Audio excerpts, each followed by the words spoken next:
if you find it a bit difficult, then reread it and finally it makes sense. So the question that I ask is, what rights do we have as civil society in this process? Which obligations do we have to meet? Because there are obligations when you're there. What is it about the process that is important, and what should we do in the follow-up process? So these are the questions that we need to ask ourselves. Because the world and the work we're doing doesn't stop after the Rio conference is over. And I think Secretary General Shah has repeatedly said, I see so few plans to follow up Rio. I see so many initiatives coming up to Rio, what's happening afterwards. And I think I'll go into the last session, I'll go into a new initiative which was tabled by Colombia, which is now called the Sustainable Development Goals, which is interesting because they talk about taking the SDGs into the MDGs and then beyond. So there is life beyond that. I think the reason why I think this is important for us to understand is that an intergovernmental process is a process between governments. Now, we've been able to push our way into the intergovernmental system because the world's understanding of democracy is changing. Governance is much more than just government. If you go back 20, 30 years, if you said governance is more than just government, people representing governments would say, huh? What are you talking about? I don't understand this. Today there is an acceptance that civil society will play a role in this. It's an interesting thing that is taking place, and a lot of researchers and even politicians are today talking about non-state actors as a part of the whole international political game. So, just to underline a few things from the resolution, because now I know that you're going to go back home, you're going to memorize this so that everybody who's gone through these courses will know the resolution by heart. It reiterates that the Commission on Sustainable Development is the high-level body responsible for sustainable development, and again here, Commission taking into account its existing mandate, etc., etc. I do this because if you really want to see what the rights and the possibilities civil society has, you have to go to CSD outcome document from 2003 at CSD 11. That's where the mandate is really spelled out. And this is what the resolution means when it refers to a CSD commission setting the mandate for participation. So if you want a technical background, if you want the documents that lead up to the participation, that's CSD 11 in 2003. So let's take a look at this. So the Commission on Sustainable Development was established after Rio to follow up the political process on Agenda 21. It was given a new and updated mandate by the World Summit in Johannesburg in 2002. That's briefly the story. It's a standing committee under ECOSOC. It's a subsidiary body. If you want to look at the hierarchy, this is the UN top. This is ECOSOC, the Economic and Social Council. This is where CSD is politically. It had a euphoric 10 years where all the governments thought that sustainable development is important, and it's on the way. It's fading out. Government of Netherlands was a stalwart fighting for sustainable development. Last year they took SD off the budget. You know, it's not only the fact that a lot of the delegates that go to the UN say that I see is just a circus and don't talk. It's also reflecting the downsizing and lack of priority given sustainable development by governments all over the world. There's a chance to revitalize that thing. It has a rotating membership of 53 nations, but any national member of the UN may attend it, and actually more than 170 nations have on a regular basis attended CSD. So it developed modalities for its process based on the mandate given by the World Summit on Sustainable Development, and the MG position and their official position inside the system is given through the CSD process. That's where the entry points come from. That's where we are allowed to participate in the plenary sessions. That's where we're allowed to debate even in the thematic sessions. That's where the sort of slogan, 9 or none, has come up. And we had to fight for it. Governments weren't willing to accept that civil society spoke with more than one voice. And we cannot leave that privilege behind. It is a forum, it was and is a forum for broad discussion, sustainable development issues, overarching and cross-cutting issues, normative issues, on issues that have direct relevance for work on local, national, and regional level. The sum total outcome of CSD shouldn't be underestimated, because it has actually contributed to a wider understanding of what sustainable development is. It's a difficult concept. It's been said that it's an impossible political concept, and it's an equally impossible scientific concept. But it's still alive and kicking. And it's now hopefully been given new life as we go into the Rio +20. I would say that the CSD process is a unique instrument for civil society to communicate and interact with governments. It's inspired a lot of elements inside the intergovernmental system to pick up on what was good at CSD. And today, CSD is no longer the radical proponent of civil society interaction. There are other bodies inside the UN that has actually gone much further. We had an interesting quarrel, I would say. Of course, you don't quarrel at the UN. You had an interesting dialogue, which was very heated at the last CSD, with the Bureau and the chair, who said that this is as good as it gets. You get not 9, you only get 5 positions, and you can only speak for 1 minute. And that's it. That's the best there is in the UN. I'm so sorry. You were so wrong on so many accounts. And we just have to educate this Minister of Environment from Romania that he was not only wrong, he didn't know what the hell he was talking about.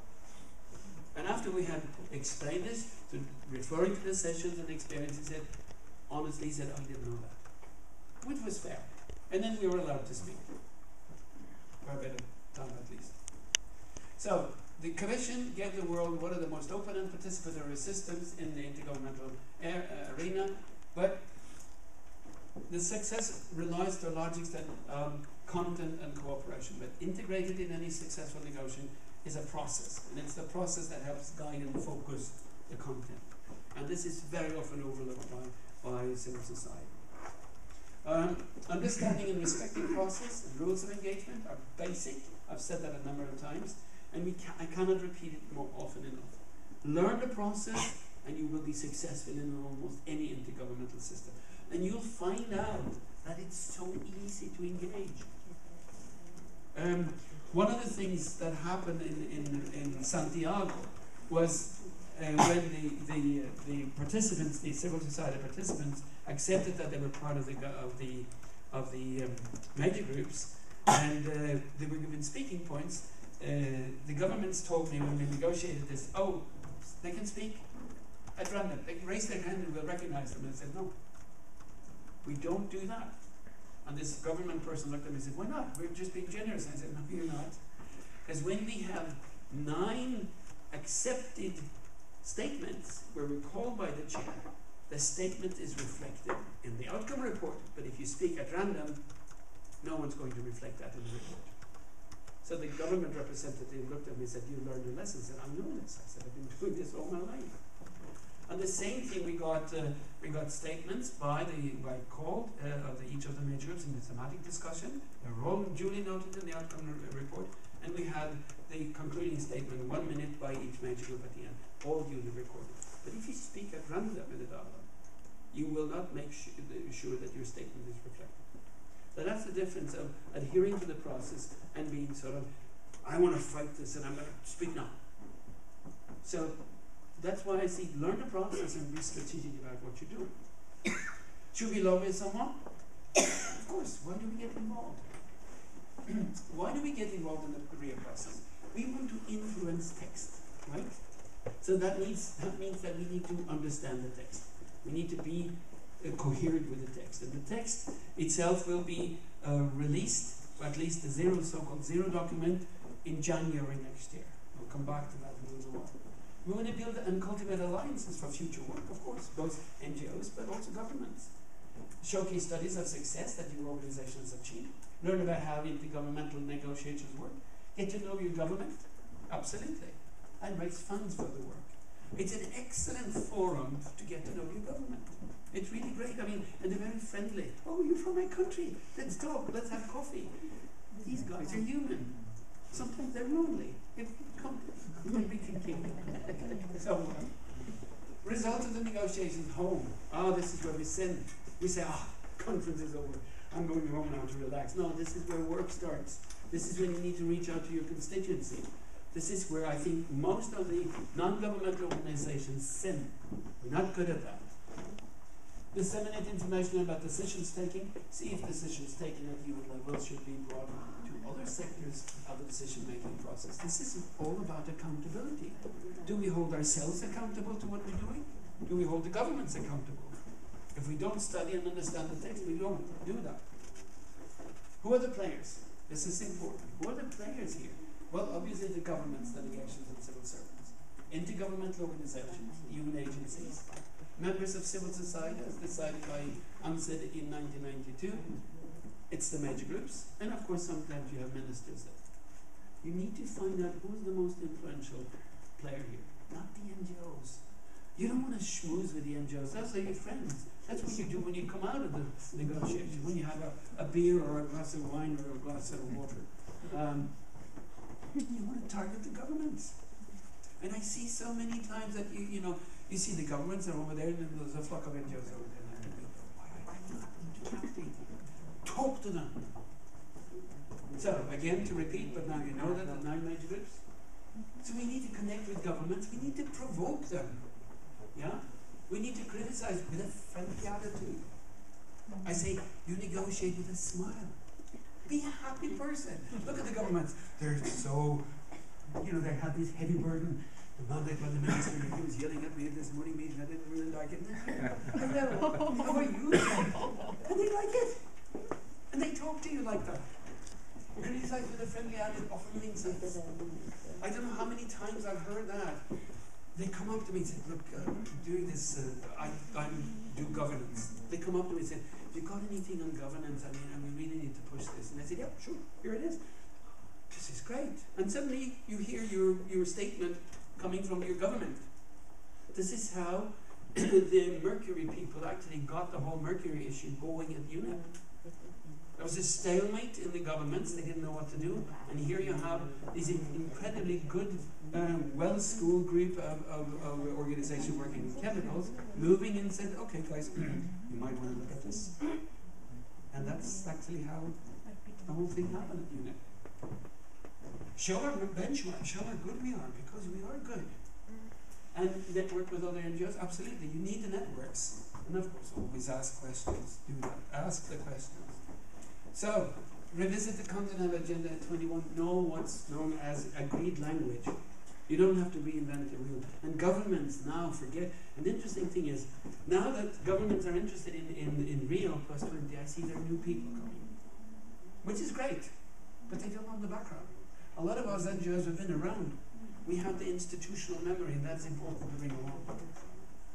Broaden the vision on politics, analysis, and suggest solutions and add to this agenda. 1 pager, 5 bullet points, not a long thing. Integrate sustainable development into our thinking and work on our own organization as well as into the discussion. It was Stakeholder Forum, the organization that I'm working with, has been consistently bringing on water as part of the climate issue. The beginning, no one listened to it. Suddenly, it got traction by a few governments. Now it's an integrated part. You need champions. And I see so many NGOs with expertise, knowledge on issues. And they sort of muffle their voices because they don't have the courage to talk to these people. If you're afraid of this man or this woman, just picture her or him on the beach in a swimsuit. They're very human.